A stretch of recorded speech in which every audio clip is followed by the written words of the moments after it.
someone just made a mistake.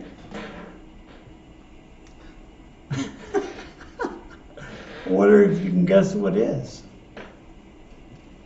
Hey, we are Susu, Boo Boo, Buster, and this guy, the Wolf Man. Yeah, I'm always in trouble over something. And we're back with you today. Welcome to Hump Day. Yeah. It's Wednesday. It's Sabaton Wednesday. And it's also Hump Hump Day. Day. Recommended, but not mandatory. All right, so how would you say that if you don't expect me to respond? Because it's not a personal thing. We're going to be doing Hearts of Iron, the Battle of Berlin from the Sabaton History Channel. Yes. And then the song afterwards. So do you know what the Battle of Berlin was? And I actually haven't watched any of this. I'm just assuming by the title that it was the end of World War II, yes? Yes, Was that's the what you Battle told me. for Berlin, Battle of Berlin, Battle of for Berlin, World War II was when the Russians were coming from one side and the Allies were coming from the other, mainly being French, British, and Americans were coming in this way, and everybody's rushing to get to Berlin to try to claim it on their own. And I believe the Russians got there first, but they only ended up with half of it or a part of Berlin. And then there was the French zone, the American zone, and the English zone. All right, well, it's interesting. I didn't know all that. So yeah, very interesting, because Berlin was. Now you've been to Berlin, correct? It was bombed flat, pretty much. I mean, there's hardly anything left of the old part, right? So I've never been, but there's more historical from when I went in 1984. In the east side of Berlin before the wall came down, that was and Russians more metropolitan, on the west side. less of the history. This has been a long time since I've been there. When I went to Osaka, Japan, this is in '93. I went over there and played music for a while, and it was the same way because Osaka had been basically firebombed. It was blown completely off the map, and so there's very little in any way of like old shrines or old buildings or anything. So, all right, so we're going to get started, and yeah, thanks for coming in. We'll see you on the other side. I'm Indy Nidell. I'm Per from Sabaton, and this is Sabaton History.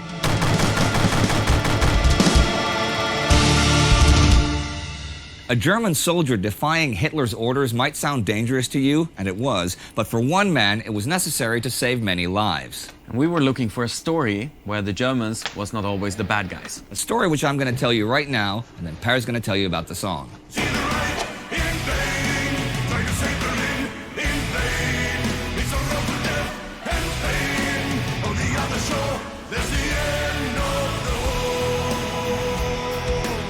From the beginning of the Soviet Union's final World War II offensive towards Berlin on April 16, 1945, the situation on the Eastern Front had deteriorated rapidly for the Germans. By the 22nd, Soviet Tank Corps spearheads were already starting to surround Berlin from the north and the south. With the encirclement of Berlin soon at hand, German high command from the bunkers under the city center were calling for immediate assistance. The 12th Army, under General of the Panzertruppe Walter Wenck, had just retreated east of the Elbe at this point, fighting a losing battle against the American advance from the west. Now beyond the river, they could make a stand while providing a tactical reserve against that advance. But the Führer's orders changed their enemies. Now, Wenck's 12th was ordered to strike to the east, into the Soviet flanks, and to relieve Berlin.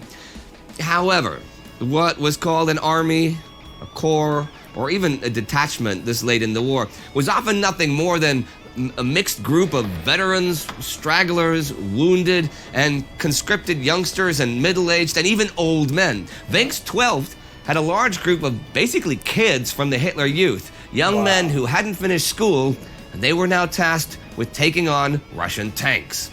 According to General Feldmarschall Wilhelm Keitel, they were to unite with additional Panzer Corps, Tank Corps, under General Felix Steiner to the north. while the trapped Ninth Army would make a break to the west and join them. Together, they were to relieve the capital from the Soviets, who had over 1 million men advancing. It was a plan, at least, but one that only existed on paper. Venk's army had only recently been reorganized with men from all branches that could still fight. That was the only requirement. But even this late in the war, the German army was still able and reliable, and they still had fight in them even in a futile battle. The army's diaries of this day read, "No deserters, no prisoners, no missing." Who could ever have believed? Wait till you get to this For part. real. Oh, look, the last Smirnoff Neon Lemonade. Let's get it. Let's go. Sorry, guys. Ty Dolla Sign. You're Ty Dolla Sign. that guy from the store. Catch it. It's the neon way to lemonade. Seems like nothing's been achieved. Just to walk a day, go all the way. The fronts are closing in as the end is drawing near. The 12th Army interfere. Open up a route, get people out. Its forces spread out there. The 12th Army was heading to Berlin. They had only a few vehicles and tanks, mostly mobile assault guns, and little fuel, so the men had to make the 150 kilometers to Berlin on foot. By the 25th, they had reached the outskirts of Berlin, but the situation had worsened dramatically. The Soviets were already south of Potsdam and east of Brandenburg an der Havel, west of Berlin. The surrounding of the capital was nearly complete, and the Soviet forces were much stronger than anticipated. While examining his maps, General Venk hesitated. Was relieving Berlin even possible at this point? In talks with Keitel, though, the orders from the bunkers under Berlin were clear. Get the Fuhrer out. His destiny is Germany's destiny. Only you, Venk, only you have the power to save Germany now. So Venk went to work. The only chance to relieve Berlin at this stage was to split his troops towards the north and south and relieve as many of the defending German forces around Berlin as possible so they could make up a small reserve for an attack towards Berlin itself. This would maybe destroy enough Soviet forces or just hold them back enough to give Berlin some breathing space and for civilian refugees to escape the city. But even that would only be temporary. But Keitel rejected this plan. Berlin itself had highest priority. A push toward the Fuhrer must be done immediately, and that's it. Well, Venk knew that this would quickly be the suicide of his army, and he realized that German high command had totally lost touch with the situation and the reality of the war. Steiner's tanks in the north were already being pushed back, and the 9th was fighting for its life. In this situation, Venk chose not to follow the direct orders from Adolf Hitler himself. Instead, he, quote, had to follow the guideline of his conscience. Saving Berlin was impossible.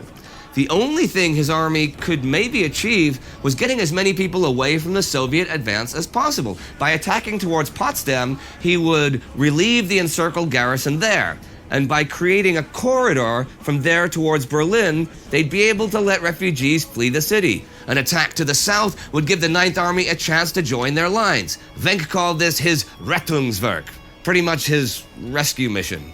Only on this would he gamble the lives of his young soldiers. In the early morning hours of April 26, the final German offensive of the war began.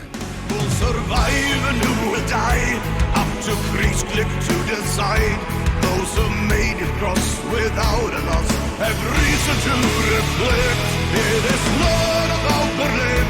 It is not about the Reich. It's about the men who fought for them. What peace can they expect? Elements of the 12th Army made their way northeast. The key to their advance was the infantry division Hutten, hardcore veterans who had just days before recaptured Wittenberg from the Soviets and held off overwhelming forces for days. Now they were the wedge that drove into the Soviet positions with artillery and tank hunters. The Soviets were totally caught off guard by the attack, and by midday, the 12th Army had advanced 18 kilometers toward the city of Bielitz. On Hutten's flank were the elite Scharnhorst Grenadiers, who pushed down the Autobahn through the night, throwing themselves against the tenacious Soviet defense. House-to-house fighting against superior heavy tanks was vicious and costly. and they often had to resort to close-range attacks with Panzerfausts, single-shot anti-tank guns. They went days without sleep or sufficient food, while the Soviets were constantly reinforced, but despite heavy casualties, they made progress towards Berlin. By May 1st, the 9th Army had managed to use the momentum of the 12th and break out of their encirclement. Spirits rose as the exhausted soldiers of the 9th and the hundreds of civilians with them joined the 12th. But seeing the ragged and wounded men limping into his ranks, Wenck marveled at Hitler's insane plan to fight the Soviets head on. The 9th had been nearly destroyed just fighting for its survival and the survival of the many civilians in its midst. Other fighting forces were able to link up with Wenck as well. And the same day, Hutten reached a large German military hospital near Potsdam. Once more, the fighting was brutal as they stormed the Soviet trenches, but for 24 hours, they were able to get many hundreds of wounded soldiers, nurses, and Red Cross personnel out before the Soviets could return. This was the very end of the European part of the war, and it is difficult to find and follow the reports from the last days of the fighting around Berlin. The Germans did not make many records. The Americans also often didn't record a lot of it, and the Soviet archives are still not fully available. Neither Steiner nor Wenck reached Berlin, though, and Hitler chose suicide over capture in his bunker. It's the end of the war. Reach for endless joy. On May the 2nd, Wenck's army retreated. It would protect the refugees and bring them across the Elbe and into American custody. Day and night they marched, avoiding contact with the enemy from the east as long as possible. Soviet pursuit, though, was initially weak, as they were concentrating on taking Berlin. On the 3rd, Wenck made contact with American General William Simpson of the 102nd U.S. Infantry Division of the 9th U.S. Army near Tangermunde. Now, the Allies had agreed among themselves that either the German army would capitulate as a whole, or that small groups could capitulate to them individually via their commanding officers. But there was a hitch. This partial capitulation could only happen to the opponent they're actually engaged with, which for Wenck was the Soviets. To surrender to the Americans, Wenck technically would have to attack them and then surrender. Well, the Americans simply kept silent in regard to the surrender proposal. They did not fire on the advancing Germans either, in violation of the Allied contract. Still, General Simpson let the wounded cross the river, but only with just enough medical supplies for them. Same with Wenck's soldiers and their personal provisions, but he would not allow civilians to cross. Men were even sent out with whips on the partially collapsed bridge to hold back civilians trying to cross with the soldiers.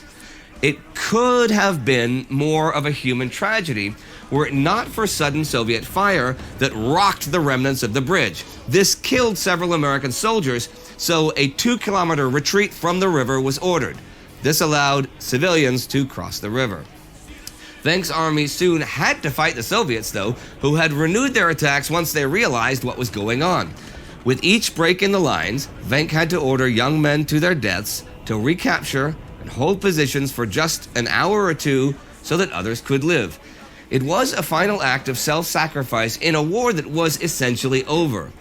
As the last German grenades were shot, the last artillery pieces and the last tanks were blown up, and then the last German soldiers, among them General Walter Wenck himself, crossed the river and entered American captivity. In the end, thousands of soldiers, civilians, nurses, women, children, and the elderly were saved from the fall of Berlin. As an end note here, on the 8th of May, as the very end came, many men and women attached to the 9th Army were extradited back to the Soviets. To this day, we don't know the exact reasons for that, though we do know that there were several suicides to escape that fate.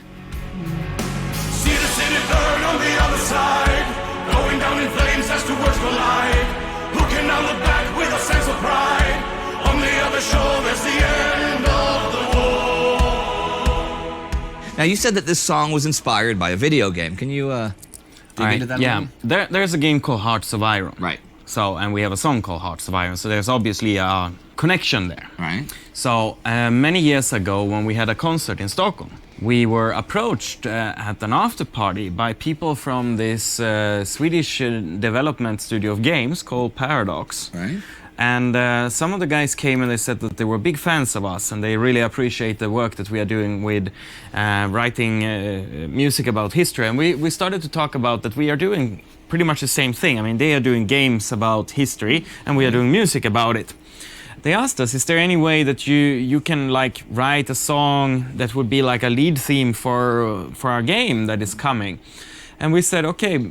And when we were researching, we came across the story about Walter Wenck, and it took a while to keep discussing and developing the idea. We did other things connected to this, and inside of Hearts of Iron, there is released now soundtrack of Sabaton. Okay. So it was possible to get the music, our songs, when you play the game. It's pretty funny actually today, but a lot of our fans in China discovered Sabaton through the game Hearts of Iron. Okay. When we speak sometimes with developers of games, they often talk about how important music is inside of that. Game, sure. And it's pretty funny because for a lot of people today, music is not important anymore. I mean, you see the whole industry of music taking a big tough hit, and people are not as willing to pay for music as they used to be.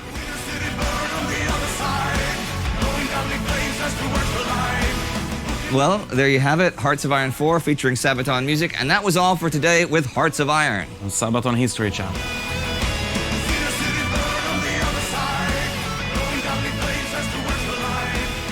All right, thanks for watching, and don't forget to subscribe to the Sabaton History Channel, check out the other channels, and support us on Patreon, because that's what makes this happen.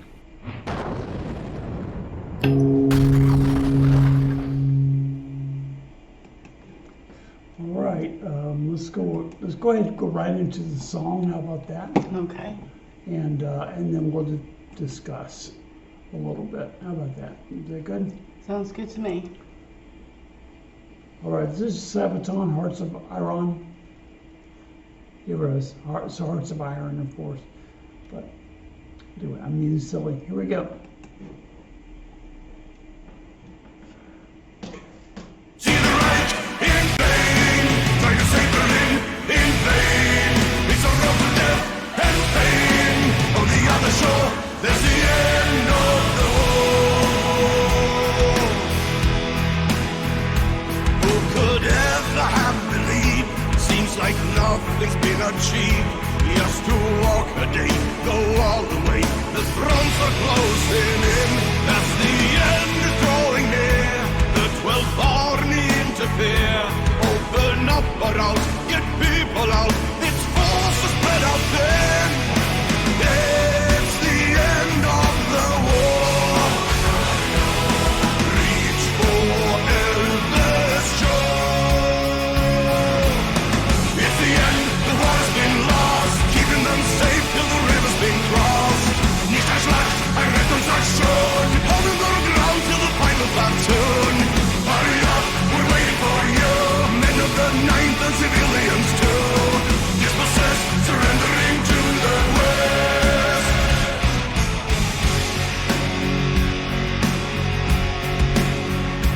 Who'll survive and who will die? Up to Kriegsklick to decide. Those who made it cross without a loss have reason to reflect. It is not about Berlin, it is not about the Reich. It's about the men who fought for them. What peace can they expect? It's the end of the war. Reach for Elvis shore. It's the end, the war has been lost. Keeping them safe till the river's been crossed. Nicht ein Schlag, ein Rettungsaktion. Holding the ground till the final platoon. Hurry up, we're waiting for you. Men of the 9th and civilians.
Okay, I think we're good.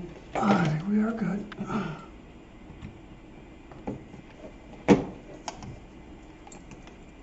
All right, so what are you thinking? Be honest. Oh,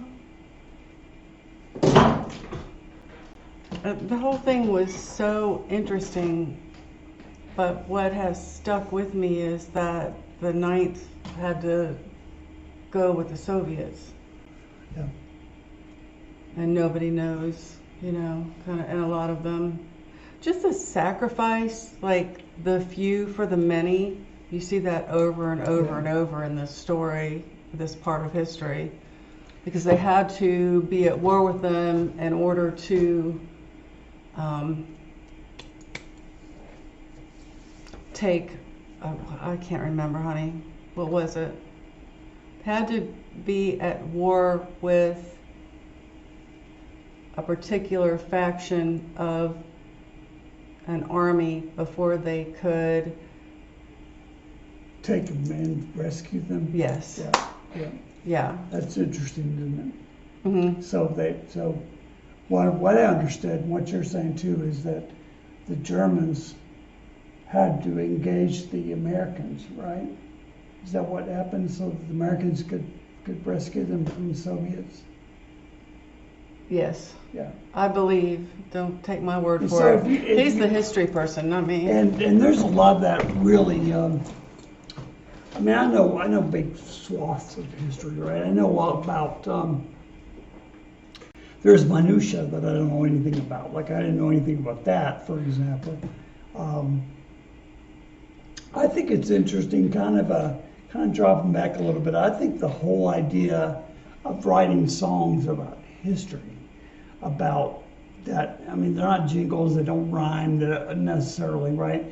This guy's just singing history, which I think is very cool. I mean, it reminds me of like the guys that would walk around, you know, years and years ago, hundreds of years ago, and they'd sing songs. They'd sing to the king and they'd sing the news, and you know what I'm saying? It's very interesting to me that it's kind of that tradition. Right? Yeah, and you know, even to have the video gaming industry. Yeah. To ask you. Right. That's very cool. So that's another way they can learn. And they're obviously, to me, they're telling the truth as far as I know. There's some things that I just don't know about. I don't know if they're telling the truth or not, but it was interesting that he's singing about the Germans, a German guy, a German leader. General, yeah. Who basically went against order so he could save him and his people. And I think that we too often kind of generalize all the Germans are bad. Well, you know, they were definitely, they backed a terrible war and they were backing an insane leader. But especially towards the end, those that had a conscience and those that you know, didn't necessarily trust or follow Hitler were trying their best to get people to save people, right? You know what I'm saying? Yes. Hitler was throwing masses of people at the problem, and damn if they got killed, it didn't matter. In fact, he said, come to Berlin and save us. Right? That was Hitler's thing. Come save me, right? And these guys were like, no, we're going to save our people, right? Yeah. Whether you think they shouldn't have followed him or not, that's another discussion. We can certainly have that. But the fact that the leaders tried to save as many of their people as they could at the end, I think it's honorable. Oh, definitely honorable and commendable, and great sacrifice of the few for the many. Yeah. I just kept hearing that over and over through this chapter, and also in the song. What did you think about that? I like the song a lot. Again, it's history set to a beat and to a melody, right? With those vocals, like He's got those great lead vocals are just he's got so really powerful. neat kind of. Yeah. Yeah, I like it. I will continue to read their stuff, and we'll continue as long as we can. to listen on Wednesdays and bring you Sabaton Wednesdays. I love history, right? I could watch just the history part by itself, but the fact too that the guys together do their due diligence, right? And they bring everything out and then they write a song about it. I think that's amazing. Yeah, they do all the research and Yeah. it's personal for them. Yeah. And I think that's awesome because we need to know our history and haven't always been able to learn it in school. Either it was not, you're someone who doesn't learn the way that everybody else does. For me, I can't do a lecture. I just can't. I can't take anything away from it. I have to be, there's got to be some kind of visual and some kind of tactile. And but if it's just auditory, I won't remember anything. A lot of people have that problem. A lot of people. Yeah. Remember when we were in college and they would have these classes? I was a history major, so we'd have these classes at 8 in the morning, and it was a lecture, right? It was an hour and a half, 2-hour lecture, in this hall with hundreds of people and it's cold outside, and you go inside, it's warm, and you're next thing you know, like, even it's as interesting as it was for me, I was like, It depends on who your professor was, I guess.